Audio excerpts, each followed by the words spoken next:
It was a Sunday morning, and I just heard my dad scream, and I ran into the room, and there she was, and I gave her CPR for almost an hour before all of the medics and the first responders got there.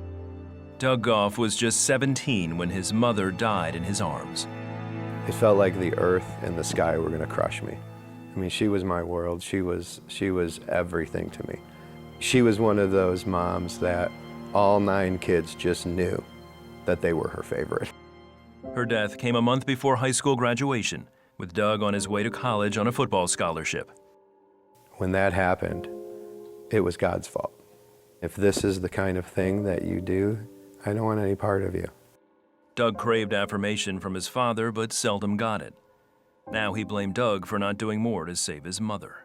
I did so many things, just athletics and different things, like just wanting so badly for him to approve. For years, I carried that burden that I could have saved her.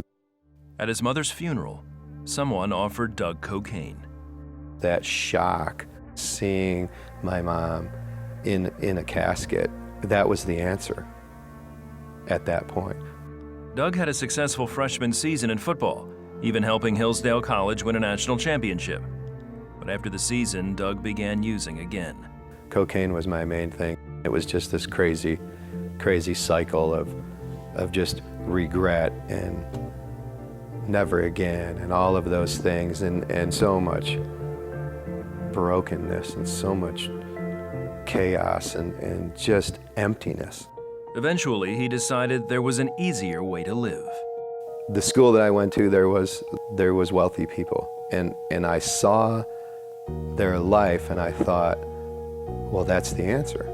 If you have money, then your life is a cocktail party. Once again, that was the way to gain approval. And the thing is I bought it hook, line, and sinker.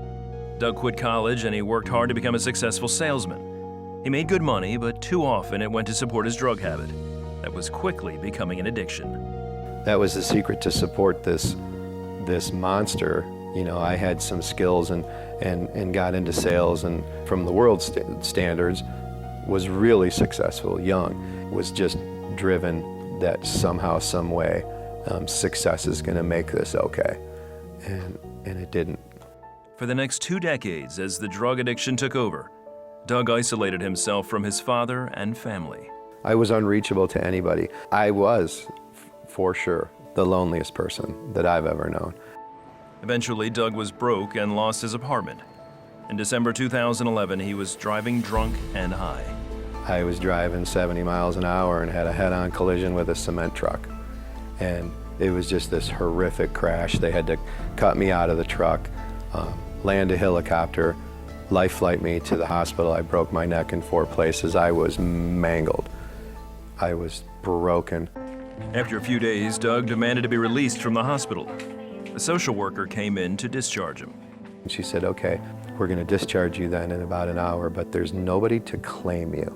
What do you mean, claim me? And I said, I'm not luggage. Do you know who I am? I said, I have a family. She said, I know who you are, Doug. And I've spoken to your family, and they're not coming to get you. Really what I'd been saying my whole life, if everybody would just leave me alone, I would be okay. But then they did, and it was horrible. With nowhere to live, Doug was given a voucher for a cab ride to the rescue mission in Youngstown, Ohio. I'd been through some dark times, but that was the darkest, most desperate place that I had ever been, and I was really like hyperventilating, where almost convulsing into this pillow, trying not to make any noise. I just cried out to God from that bunk bed in that old gymnasium. And I just said, just a simple prayer like so many other people, that if you are real, show me, because I'm dying. There, Doug met Pastor Terry Wayand, who told him about God's grace and forgiveness through Jesus. I said, I'm unforgivable. You don't understand. You don't know what I've done. And he just looked at me, and just so full of mercy and love. And he just said, Doug, it isn't about anything that you've done. It's about what he did for you. And I accepted Jesus as my Lord and Savior. Later that week, Doug was looking for a Bible when he had an experience with a woman in a bookstore that cemented his faith. I said I was in a car accident and I'm just glad to be alive. And she said, wow, thank God that you're okay. She said, that's why I'm here. A friend of mine was killed in a car accident and I special ordered a Bible for her 5-year-old daughter and I'm here to pick it up. And I said, wow, that's horrible. I'm so sorry to hear that. Later, when Doug went to check out, the salesperson had something for him. He just kind of shakes his head and he says, the woman that you were just speaking to bought this Bible for you. And she paid to have your name engraved on it. And she told me to tell you, God bless you. That moment is when I knew Jesus was my Jesus. That is when it became personal to me. It was done. All of that chaos and all of that brokenness and all of that woundedness and all of that emptiness and loneliness, it was done. And I knew I would never, ever be the same. Although Doug's father had passed away years earlier, Doug was able to make his peace with him.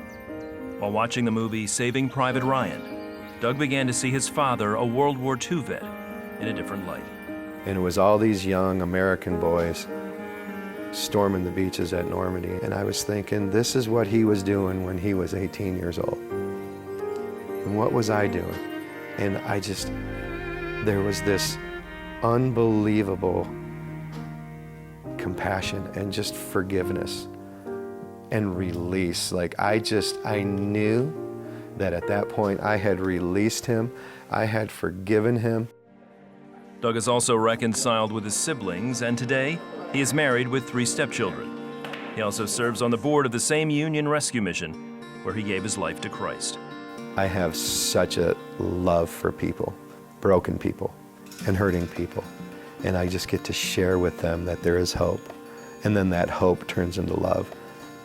And that love just can't be stopped. So to have struggled for so long with wondering if I would ever be loved or ever be accepted, to have Dana and the kids and to know that the star-breathing God of the universe loves me and gave his life up for me.